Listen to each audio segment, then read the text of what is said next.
श्री राम मंदिर के जीर्णोद्धार हेतु देश भर से कार सेवा के लिए आए हुए राम भक्तों की उमड़ती गंगा, भक्ति और अनुशासन का सुंदर संग श्री राम जन्मभूमि पर स्थित विवादित ढांचा और न्यायपालिका के निर्णय की प्रतीक्षा करता हुआ उत्तर प्रदेश सरकार द्वारा अधिग्रहित 2.77 एकड़ का ये भूमिखंड राम भक्तों का उत्साह और दर्शकों की उत्सुकता विश्व हिंदू परिषद द्वारा निर्धारित व्यवस्था का शांतिपूर्वक निर्वाह करती हुई दुर्गा वाहिनी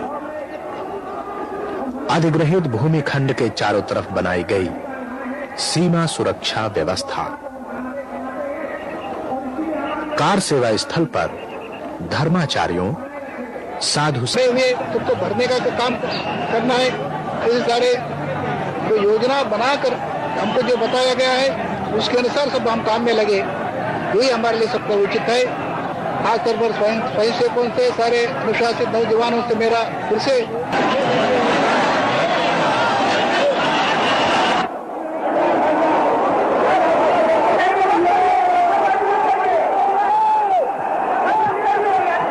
लगभग 11:50 पर व्यवस्था नियंत्रण से बाहर जाती प्रतीत हुई।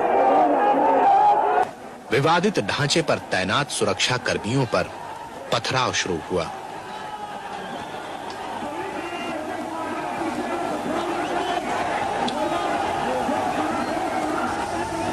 कार्यकर्ताओं की दृढ़ता के फलस्वरूप एक बार लगा कि स्थिति फिर से काबू में आ गई है।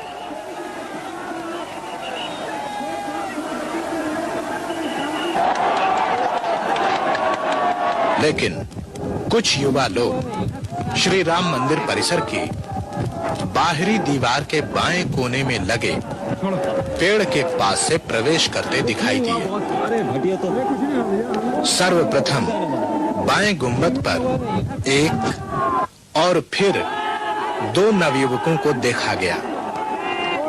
एक युवक ने गुंबज के कमल दलों को तोड़ना प्रारंभ किया और दूसरे ने ध्वजा फहराई। पहला युवक दोनों हाथों को उठाकर विजय उद्घोष करता सा प्रतीत हुआ। आयोजकों को लगा कि ये 30 अक्टूबर 1990 को हुई घटना की पुनरावृत्ति मात्र है। मंच से प्रार्थना की गई कि कोई भी कार सेवक अनुशासन न तोड़े और जो लोग गुंबद के ऊपर हैं वो नीचे उतर आए।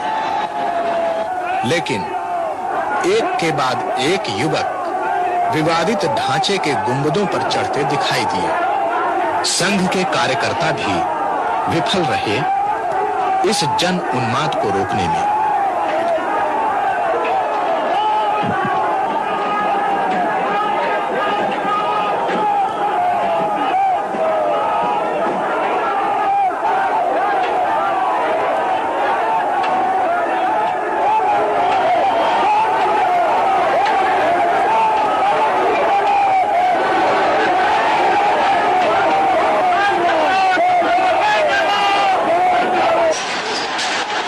समय 12:10 पर केंद्रीय सरकार को इस वस्तु स्थिति की जानकारी प्राप्त हो चुकी थी। आक्रोश और उन्माद से भरी भीड़ के सामने प्रादेशिक सरकार द्वारा की गई पुलिस व्यवस्था असमर्थ सिद्ध हो रही थी।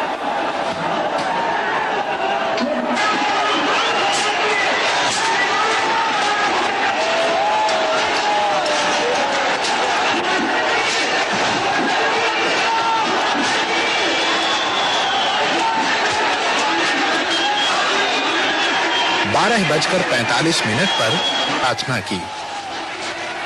उत्तर प्रदेश शासन के सामने प्रश्न था कि क्या भीड़ पर गोली चलाने का आदेश दिया जाना उचित है?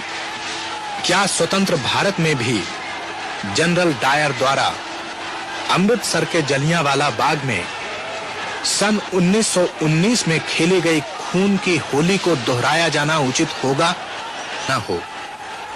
तथा दूसरी तरफ थी सदियों से दबाई जाती रही देशवासियों की भावनाएं, जो अब एक नया ज्वार बनकर उमड़ पड़ी थी। और आखिर मंच से राष्ट्रीय स्वयंसेवक संघ के सर कार्यवाह माननीय श्री एच.बी. शेषाद्री तथा अन्य नेताओं द्वारा की गई अपील भी विफल रही।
लोगों की भावनाओं का जब लगातार राज सत्ता द्वारा अनादर होता है तो अपमान की आग अचानक इसी प्रकार विप्लव बनकर फूट पड़ती है।